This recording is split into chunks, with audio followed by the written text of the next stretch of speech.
ఇది ఎక్కడ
So, a very good morning to one and all.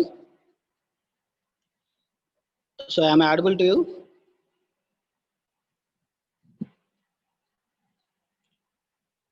So, please respond. Am I audible to you?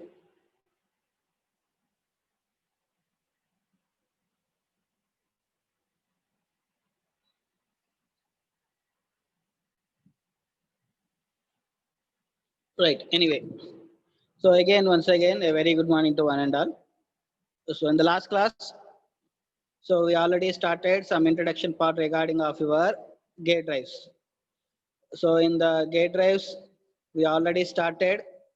So, what is the purpose of using of this particular gate drives when you are having what we call belt drives and chain drives? So, what are their advantages and disadvantages? And the next thing is we already learned about the what we called some basic terminology regarding of your gate drive. So all these things are we already discussed in your last class, right? So I hope all these things you already covered in your kinematics of machinery. Same thing is repeated again here. But in order to recollect the data what you are having or what you came across in your earlier classes, just I'm giving a synopsis. So after that, we directly move on to the actual design procedure of your gate drive. Okay, right. Now, so in the last class, we already discussed some of the important terminologies regarding of your gate drive. Now, uh, in order to maintain a constant velocity ratio, because in gate drives, especially in a gate drive, why we are using gate drive? So that is very important point.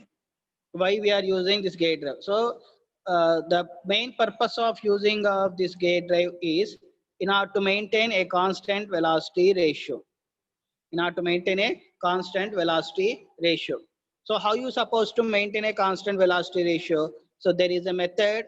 There is a method. The particular method is called as, you can call it as a law of gearing. Law of gearing. You already know the fundamental principle of law of gearing. Again, we not to discuss here only. We know the concept of how we supposed to maintain a constant velocity ratio. Constant velocity ratio is to be maintained by concept of your law of gearing, fundamental law of gearing, right? So what is the fundamental law of gearing? Already you are having a one particular statement you are having, right? So just note on the simple definition of fundamental law of gearing. Very important in your 2 marks question especially. But do not worry about the proof. Already these proofs are you came across in your kinematics of machinery. Again, here also the same thing is repeated, but do not worry about the proof. But you have to learn the concept here in order to maintain, because in case of your what we call belt drives and chain drives, we are not having any, we are not supposed to maintain a constant velocity ratio. We are not maintaining a constant velocity ratio. But in this case, in this aspect, definitely we try to learn, or we try to include the concept of law of gearing in order to maintaining a constant velocity ratio. So what is law of gearing? Means simply a common normal, or the common normal at the point of contact. The common normal at the point of contact between a pair of teeth. So you must carefully understand the, what we call the statement. Here the statement is very important. The common normal at the point of contact between a pair of teeth must always through a pitch point, or must always pass through a fixed point. So maybe you study like this, maybe it may pass through a fixed point or pitch point, whatever it is, both terms are same. So it must always, that means here the distance is always constant. The distance is constant, distance is to be maintained. That means here, please observe that if you draw a common normal, if you draw a normal, common normal, where you have to draw a common normal at the point of contact. At point of contact. Point of contact means whenever you are having two teeth meeting point. Two teeth meeting point. Right? So it should be, it always pass through a pitch point. It must be passed through a pitch point. Right? So this fundamental condition must be satisfied while designing the profiles for the teeth of the gear wheels. In order to design the teeth of a gear wheel, in order to design the teeth of a gear wheel, you must satisfy this condition. Otherwise, the design is not useful at all if you fail to design this particular condition, or if your condition is not satisfied. If a condition is not satisfied, then there is no meaning of gate drive. Simple saying that there is no meaning of gate drive if you are unable to apply this law of gearing, or without using the law of gearing concept. There is no meaning of constant velocity ratio. There is no meaning of a constant velocity ratio. You please observe this point. This is very important point in regarding the design of your gearing. Design of your gate, any type of gate. Here we are commonly discussing about the design procedure of your gate drives. We are not specifically mentioned about whether it is a spur gear or helical gears or remaining gear types. Commonly, it requires these conditions. Then only you can able to design the gearing, or you are able to design the gearing or gate drives. Right? Right. So already you know that proof of your law of gearing. Right. Again, you not worry about the proof here. Just understand the definition and notations here, the law of gearing notation. That is sufficient. Right. Right. Now here you are having some noted conditions. These noted conditions are very important. Always whenever we're having a noted points, you please follow the noted points carefully. So these are very, very useful in your design purpose and at the same time in examination point of view also. In both the way it is useful. So the first noted point is the above condition is fulfilled by the teeth when it is an involute form. When it is in a involute form. Please understand that in a involute form. Provided that the root circle from which the profiles are generated and tangent to the common normal. So this is a common definition. You not worry about involute, but the condition is fulfilled by the teeth of only involute. Involute. Next second condition is if the shape of the one tooth profile is arbitrarily chosen and other tooth is designed to satisfy the above condition, then the second tooth is said to be conjugate tooth to the first one. The conjugate teeth are not in common use because of difficulty in manufacturing and cost of production. Right, very good. Very, very important point here. So it is another important point. So some of you think that, sir, is there any change in tooth profile from one tooth to another tooth or one teeth to another teeth? You may say that. So suppose if I am interested to design in a cycloidal teeth profile of one teeth, and second teeth maybe I use it to go for the another type of design, maybe involute cycloid profile. There are two different designs. So is there any possibility, right? Definitely we are having this kind of doubt, Amma. So why only we are using one profile? What happens if you are using two different types of profiles on your teeth? Right? Is there, because you are having two teeth profiles, involute teeth profile and cycloidal tooth.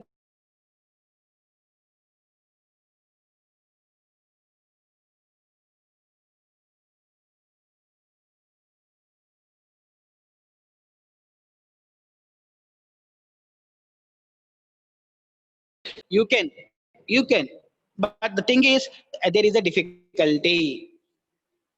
You can implement those design profiles, teeth profiles as per your wish, right? No problem, because it is available in the design. It is available, so you can make it. But the difficult part is here. Is simple thing is it is difficult to manufacture and difficult to design also. Why it is difficult means, so some of the teeth are made for tooth profile of cycloidal, some of the teeth are made for involute, means you can use for different operating machines in order to get the desired shape, right? Different machine tools are to be incorporated in order to obtain a desired shape of your teeth, so that it involves the cost. Only using of single machine tool is different than using of multi number of tools, right? So suppose if you are using more number of tools for only one gear, so definitely you will increase the cost of your component. Rather, it is better to choose for almost all the operations are to be carried out on a single machine tool. Then it is very, very easy for you, and it is a cost saving method also. So that most of the time we are not used those different types of tooth profile methods, even though it is available. So these 2 points are very, very interesting points, and you have to be understand carefully, right? This is specifically useful for whenever you want to go for a design a particular gear on your own, especially while you're doing the projects in your coming semesters, right? Definitely these points are very, very useful, Amma. By keeping these points in your mind only, you able to design the particular component. So these are the basic steps. You cannot forget the basic steps while you are designing of any machine component, not only for this component, any machine component. These are the basic things, and you cannot forget these rules, Amma. Right? Right. Now already you know that the formula Amma for D1, D2 are the pitch circle diameters of wheel 1 and 2, and having teeth T1 and T2. The velocity ratio here. Velocity ratio is omega 1 by omega 2 equal to D2 by D1 equal to T2 by T1. This ratio in this relation is very, very important. You please note down this relation, or at least you please underline this relation. Right? Why? Because means while you are solving the problems in some situations, the data may be asked in terms of your velocity ratios, so that maybe you are having the data in terms of your diameters and teeth. If that is the case, this relation is very, very useful. So definitely you will having the kind of situation while you're solving the problem. So before that, you please note down this relation. Please note down this relation. Omega 1 by omega. Omega 1 and omega 2 are the velocities. You know that already. And D2 and D are the diameters, and T1 and T2 are the teeths. Right? Very good. Fine. Now, we are having different types of teeths. So we not worry about, just simply have to learn about what are the different types of teeth that are available. That is sufficient. So here the forms of teeth are two types. You are having cycloidal teeth and involute teeth. Right? So what is meant by cycloid and what is meant by involute, you already know in your engineering drawing definition already. So again, you not worry about the what is meant by cycloid and what is meant by involute. Just only have to concentrate on why we are using these profiles and which one is suitable for, I mean, whether you go for cycloid profile or involute profile. Those things you have to concentrate. Please put a concentrate on why we are using cycloidal teeth and involute teeth, and what are the advantages and disadvantages, and among these two, which one is very, very suitable one. So please be concentrated on those things. Right? Right. So cycloid and hypocycloid and all these things definitions are available. Please go through the definition. Right? And involute teeth. So again, involute teeth, no need to worry about involute teeth. Now here, advantages are very, very important. So please concentrate on this particular part. Right? Right. So here, the comparison between involutes and cycloidal gears. This is very, very important task. Why? Because means while you are going for design, so definitely it is required, it is mandatory for making a tooth profile. So while making a tooth profile, you are available, I mean, you are having two types, cycloid and involute type. On among of these two things, which one you are able to select and which one is very, very useful one. So those things, if you are having the knowledge of among of these two things, then it is easy for you for selection purpose. For selection purpose, it is a very, very, very, very useful for you especially. Okay, right. Okay, fine. Now, advantages of involute gate. This question is very, and again, here it is not only important for your design purpose, it is also very, very, very important in your what we call examination point of view. Definitely, there is a question, and among of your foresight, definitely you are having a question. Definitely, you are having a question of your cycloidal and profile and involute profile, advantages and disadvantages, one over the other, one over the other. Okay, right. Now, you please follow the advantages of your involute gaze. First, we are concentrating on involute. So, the following are the advantages of your involute gaze. First one is, the most important advantage of the involute gaze is that the center distance for a pair of involute gaze. The center distance for a pair of involute gaze can be varied with limits without changing the velocity ratio. Right? So this is not true for cycloid gate, which requires exact central distance to be maintained. Now, right. So this is the very best advantage part in case of your involute profile. That means here in involute case, the center distance for a pair of involute gaze can be varied. That means there is no such kind of a hard rule. While you are maintaining the center distance means constant. You not maintain a constant, you can vary. Even though you can vary the center distance, but it has to satisfy the condition of your law of varying. That is the best advantage point, and it is not available in your cycloidal profile. In a cycloidal profile, where you have to maintain exact center distance. That is very, very important question, Aman. Very, very important point also you have to understand. Where you are maintaining the exact center distance are maintained in cycloidal profile. And involute profile center distance may varied, but many of the designers are not try to vary their center distances. You please observe this point also. You are having advantages. If you want to, you can vary. If you want, you can vary, no problem. That is the advantage point. That is the best advantage point you are having in case of a involute profile, or if you select a involute profile, this is the best advantage. Right? Maybe in your examination or for your objective question, you may have a question, and which profile you are having a center distance, constant center distance, right? So on that particular case, you are having a cycloidal.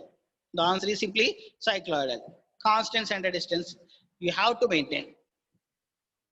Next, second point. In involute case. So pressure angle from the start of the engagement of the tooth to the engagement of the same remains constant. So pressure angles plays a very, very important role, and it is constant. The pressure angle is constant. In an involute gauge, the pressure angle from the start of the engagement of the tooth to the end of the engagement is constant. Simple thing. Pressure angle is constant. Simple. Right? So it is necessary for smooth running and less wear of the gauge. But in case of cycloid gauge, we are having pressure angle is maximum at the beginning of the engagement and reduce it to 0 at pitch point. And it starts increasing and again becomes maximum at the end of the engagement. This results in less smooth running of gauge. So the point is here, in order to maintain a smooth operation, you have to go for an involute. That is a simple statement you have to understand by reading of this point. Because why it is smooth running of operation? So by smooth running of operation means simply whenever you are having a pressure angle is to be remain constant. In case of a involute profile, pressure angle remains to be constant. But in case of a cycler profile, it varies from maximum to minimum and minimum to maximum. Likewise, it is to be varied from point to point. So that whenever you are having a point to point variation, then automatically what happens? So what happens means simply you are having what we call less smooth in operation, in case of your cycloidal. But in case of a if you require a smooth machining operation, then you have to go for a involute, right? The face, next third point, a very, very important point. The face and flank of an involute teeth are generated by a single curve, whereas in cycloidal case, double curves. Because in case of a cycloid means we are having hypocycloid and epicycloid. There are two types. Again, we are having epicycloid and hypocycloid are required for the face and flank of the respectively. So this point is already we discussed that, because whenever we try to design one particular component means, for any machine component in your DMM1, you already learn that design procedure, basic design procedure, right?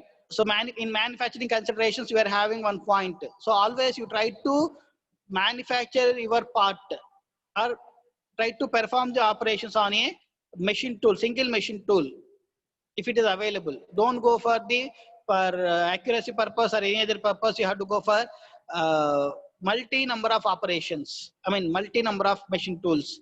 If you go for a number of machine tools, if the usage of increasing of machine tools, right? If it is increased, then automatically what happens means your cost will be increasing. So that at the beginning stage only, on the manufacturing consideration, we already insisted that at the beginning stage only, as a design engineer, you have to select what are the type of operations that are required for this particular component, and whether this component is required for a single machine tool or a different machine tools are required for different operations. Those things are to be thoroughly studied. Then only you can go for a manufacturing. Otherwise, if it is required many number of operations for a single machine component, then it is very difficult for you. Difficult for a what we call a designer who invested money, and definitely it increased the cost of the particular component, right? So on the particular point, here, if you apply those principles to this particular point, if you apply those principles to this particular point, here, you please observe that here the face and flank of the operations require only single machine tool, right? In case of involute teeth.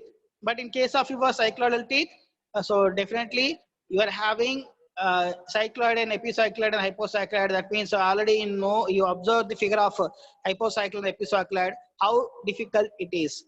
Difficult means you required more number of operations are required.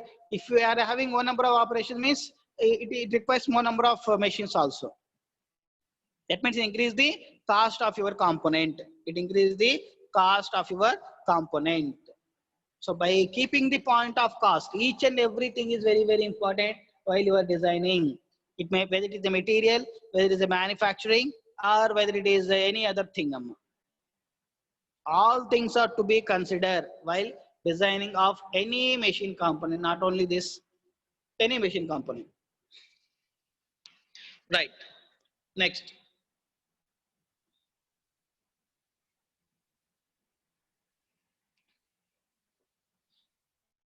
So here in this case, from the above conclusion, you can say that the involute teeth are easier to manufacture than cycloid teeth, right? Right. Now here again, you are having a one noted point. You please noted point. So what is the noted point here? The only disadvantage of the involute teeth is interference occur. So this is very, very important. I hope you already cover in case of your com interference with pinion having small number of teeth. So this may be avoided by altering the heights of addendum and addendum of the mating of the teeth or the angle of obliquity of the teeth. So interference is the main cause and main disadvantage or main drawback of this particular involute teeth. Other than this is very, very useful one compared to that of your involute teeth. But again, you are having some advantages. Again, you are having some advantage of involute teeth. Again, you are having some advantages of involute teeth. So what are those advantages? You please go through the advantages. I mean, cycloidal case. Till we are having involute teeth, now we are having cycloidal, right? Right, fine. Now, what are the advantages of cycloidal case? Cycloidal teeth having wider flanks. Here, you please observe that the point is wider flanks. Therefore, the cycloidal case is stronger than the involute case for the same pitch. Due to this reason, the cycloidal teeth are preferred especially for the cast teeth. You please observe that here you are having wide range of flanks are available in case of a cycloidal teeth, so that whenever you are having applying a loading condition, whenever you apply the external loading condition for all those things, it is very, very strong compared that of your remaining gear drive. Compare that of your remaining gear drive. I mean, remaining of your other tooth profile of your involute profile. Right, not gate drive, you are having profiles here. We are discussing about profiles. So in case of a cycloidal teeth, you are having wide range of flanks, and in case of involute teeth, we are not having those kind of provision. So it is very, very strong. In case of a cycloidal gate, it is very, very strong. Next, in cycloidal gates, the contact takes place in cycloidal gates. The contact takes place between the convex flank and concave surface. So this is very, very important. Convex flanks and convex surface. Whereas in case of an involute case, the convex surface are in contact. So whenever, you please observe that whenever you are having the what we call convex and concave surfaces, means there is a possibility of more amount of the power transmission without losing of power, and you will get more amount of the efficiency. You will get more amount of the efficiency if you are doing such kind of operation. But in case of when both the surface are, I mean, when both the mating parts are simply concave faces, right? When both the faces are simply concaves, so it is very, very difficult for you. I mean, not difficult for you. That means it is efficiency is somewhat less compared to that of your convex and concave. If you compare of those two things, efficiency is very, very less. Very less compared to that of your previous one, right? That means already we design, the purpose of designing of a gate drive is for to getting more efficiency, and more amount of the power is to be required to be transmitted. So on that particular case only we are designing, so that our main aim is to achieve more efficiency. So whenever you require for a more efficiency, then you can go for cycloidal gates, right? Right. So in case of cycloidal gates, the interference does not occur at all. So the advantage of the cycloidal gates, but they are overweighted by the greater simplicity and flexibility of the involute gear. Right. So here in this case, interferences does not occur, whereas in case of involute profile, you are having a possibility of formation of interference. Possibility of formation of interference is possible in case of your involute, but it is not possible in case of cycloidal, right? Right. So these are the advantages and disadvantages. So you please mention that for some of the important points. So most of the students are when they are asked to write down the advantage, disadvantage, simply they write down so this cost is very less, maintenance is very easy, something. So that is the not way of answering the question. First, you have to mention the important point. What are the important points here? Important point is interference is the important point. right? A wide range of flanks are the important point, and manufacturing consideration is the important point. These are the important points. First we specifically mention these important points. Then you have to write cost is less, or maintenance easy. All those things you can write whatever you wish to write, no problem. But these are the main important points you have to represent while you are writing the advantages and disadvantages, right? So this is very important point while you are designing a gate drive. And in the same manner, in the examination point of view also, this question is also very important. Many number of times they are asked advantage and disadvantage, but they may ask for differently. So differently means sometimes they may ask for write down the advantages and disadvantages of a cycloidal gear over involute gear. Cycloidal gear, cycloidal profile over involute profile, or reverse, advantage disadvantage of involute profile over cycloidal profiles. Likewise. So you may have different types of question. You please observe that you are having different types of question, different types of possibilities, right? So whatever the question type, you please follow this answer. There is nothing a difficulty in understanding manner or in representing manner also. Okay, right. Now what are the standard tooth profiles we are having? So this is again another important question, Amma. Important point to be observed, not question, simply important point to observe. Why it is important means these are the 4 systems in a gate teeth that are commonly used in practice. 4 systems that are commonly used: 14.5 degrees and 20 degrees, Amma. 14.5 degrees and 20 degrees full depth involute system. 14.5 degrees composite system, and 14.5 degrees full depth involute system, and 20 degrees full depth involute system, and 20 degrees stop involute system. These are the standard gate teeth, and this question may ask for 2 marks question and 4 marks question. But before that, most of the cases, unless and until if it is specified, we try to design for 20 degrees full depth involute system. Most of the cases we try to design a 20 degrees full depth involute system rather than 14.5 degrees, unless or until it is specified. Unless or until it is specified. Right? Right. So here the 14.5 degrees composite system is used for general purpose of the gates. So where we are using for general purpose of the gates, the 14.5 degrees composite system is used. And it is stronger but has no interchangeability. And the profile of this particular composite system is cycloid profile at the top and bottom. Right? Right.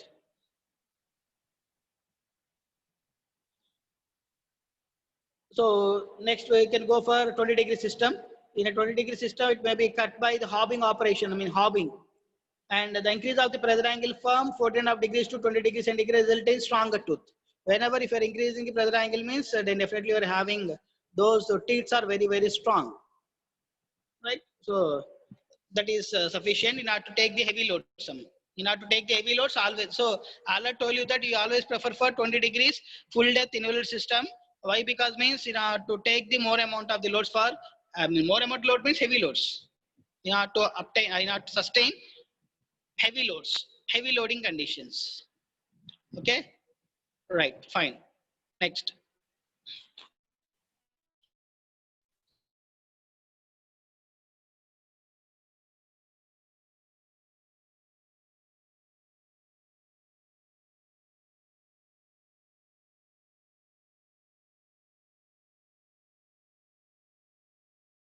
So in your examination, especially while you are dealing with problems, this table is very important. In some problems, especially this table is very important. So sometimes you require random value, sometimes you require random value, sometimes you require two thickness value, sometimes you require minimum clearance. So if at all, if you are requiring of all those things, simply first you have to know that what type of a two system it is, whether it is a 14.5 degree system or 20 degree system. Based on that, you select. Based on those standard two system values, you can select whether it is a 14.5 degrees and 20 degrees. right? So I hope you understand this one, this table particularly, especially. Okay, right, fine.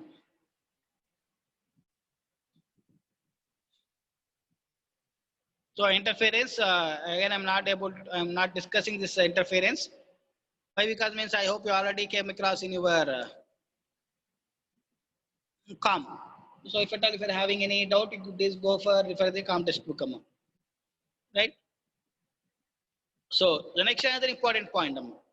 Another important point is here, the minimum number of teeth on the pinion in order to avoid the interference, because interference is the main cause. Interference is the main cause, especially in case of inverted profile.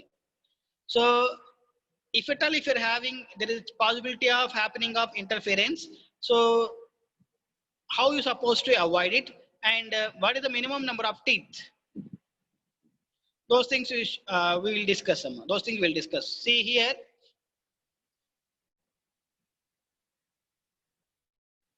The interference may only be avoided. That means interference is avoided if the point of contact between the two teeth is always on the involute profiles of both the teeth. That means the minimum number of teeth on the pinion which will mesh with any gear without interference. Without interference. That means here the minimum number of teeth on a pinion. The minimum number of teeth on a pinion. So you have to concentrate on minimum number of teeth on a pinion in order to mesh with any gear. So always pinion is meshed with gear. So any gear. So you have to maintain this particular minimum number of teeth, right? So here in a table it is specified what is the minimum number of teeth that are supposed to maintain. What is the minimum number of teeth you supposed to maintain?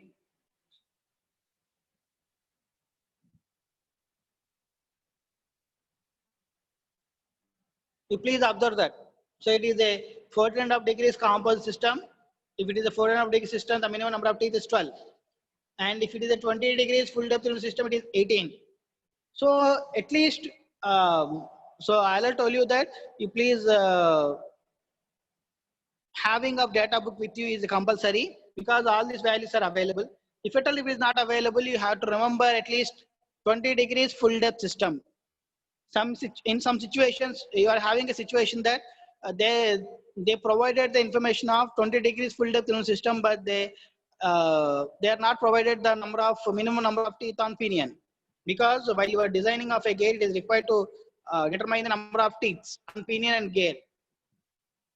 So if at all if those two things are unknown parameters, so it is very difficult for you to design a machine component or solve the problem also.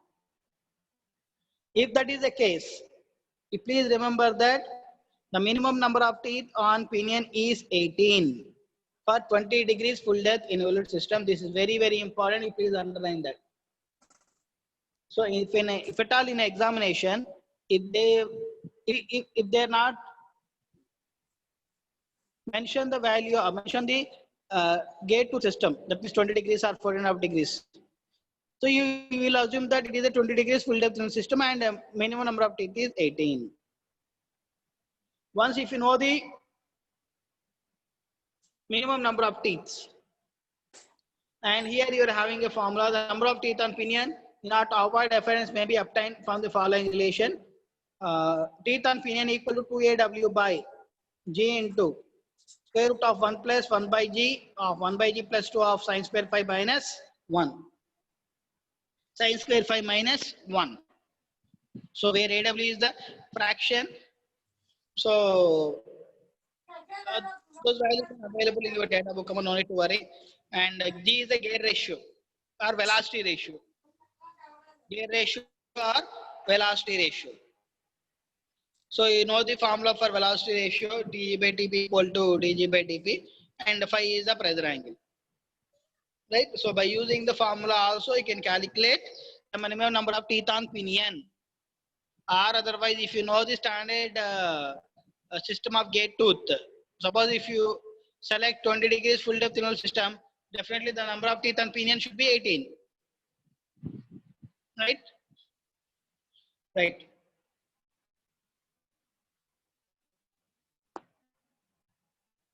Now gear materials.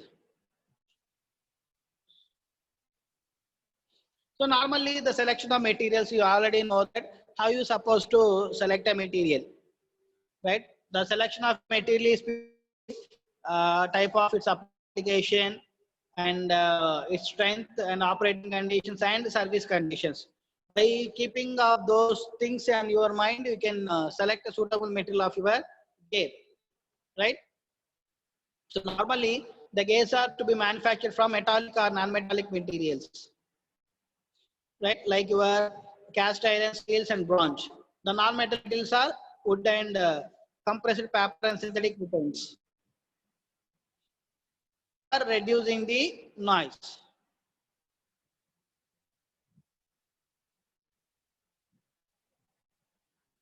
So please go through the slide, ma'am. The cast iron is widely used for the manufacturing of the gas. Cast iron is widely used for manufacturing of the gas for its good weighing properties, excellent machinability.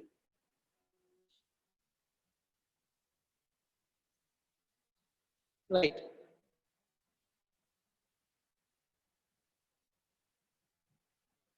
So this is some of the important commonly used for materials.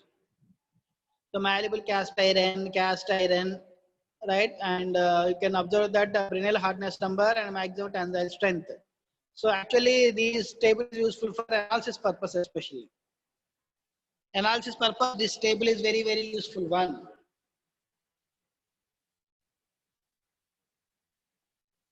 So please observe the table once for a while. Then automatically we will move on to the next slide. If you observe this table, just for reference only, please observe.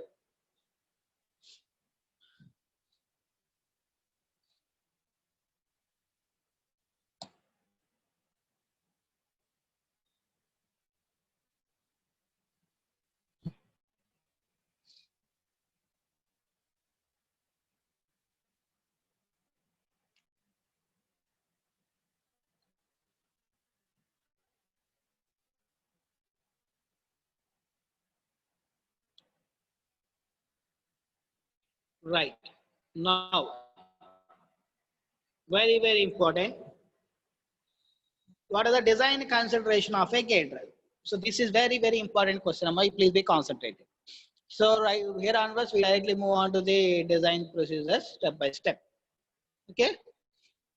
Right. And you please observe that this is the common procedure for any gear.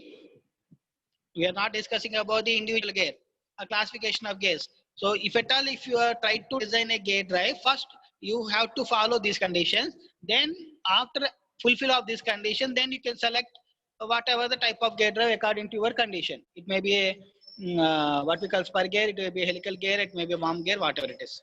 So commonly first thing is commonly first we are dealing with what we call gate drives, common design procedure.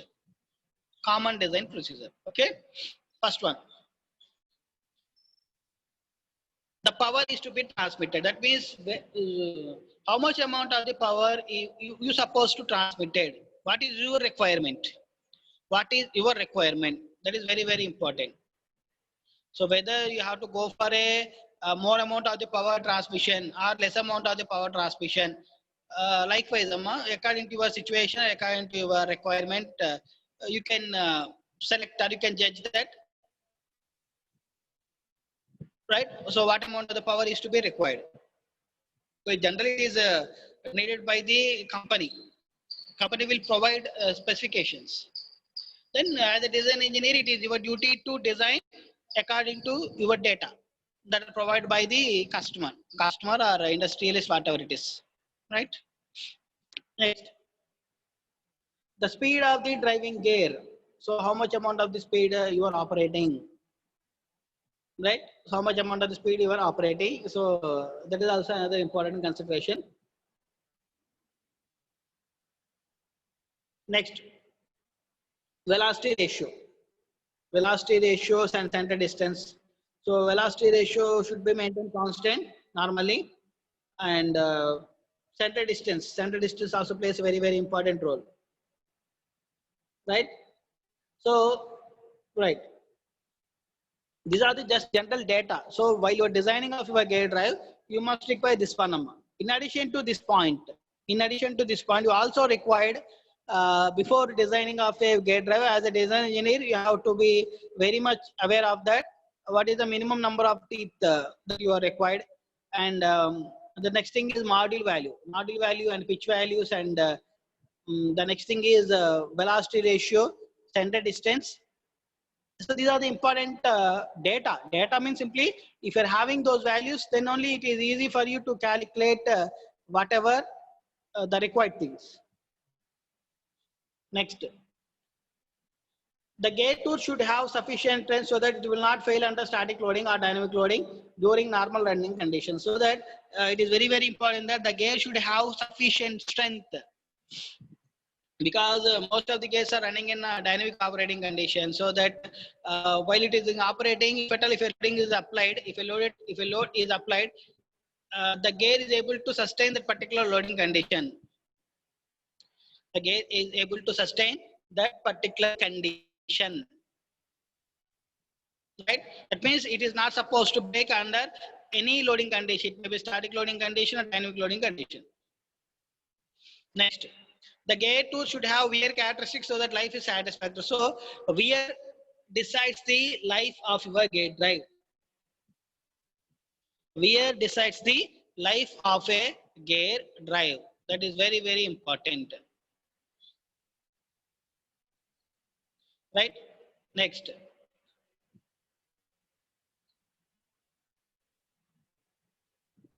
The use of space and material should be economical. So I'll tell you that space and material should be economical. The use of space and material should be economical.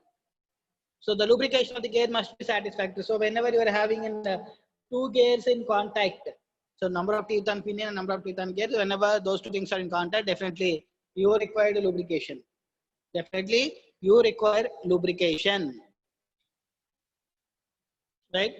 And the alignment of the gears and deflections of the shaft must be considered because they affect on the performance of the gear. So alignment of the gear and deflection of the shaft, both are the two points you have to be considered. Important points have to be considered. Why? Because suppose if you neglect of those two things means your desired result may not be obtained. Your desired result may not be obtained. Right? Right.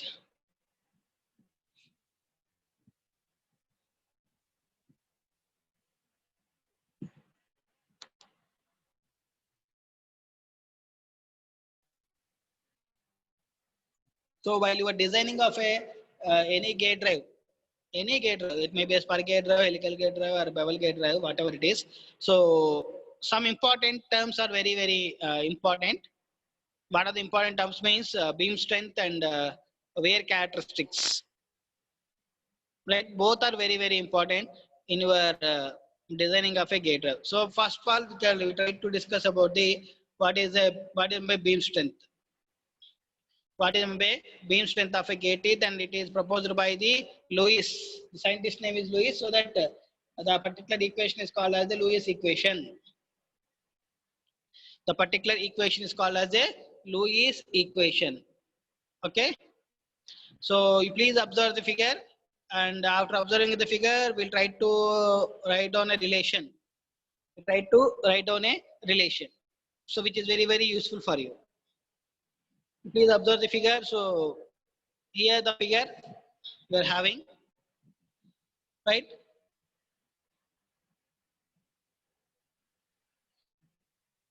So you are having a tangential load and a radial loading condition, and Wn is the resultant loading condition, and at a height h, and b is the distance you are having, and so while you are in operating conditions, if you are joining of your point, it looks like of your, it looks like of your. What is the shape you are observing here?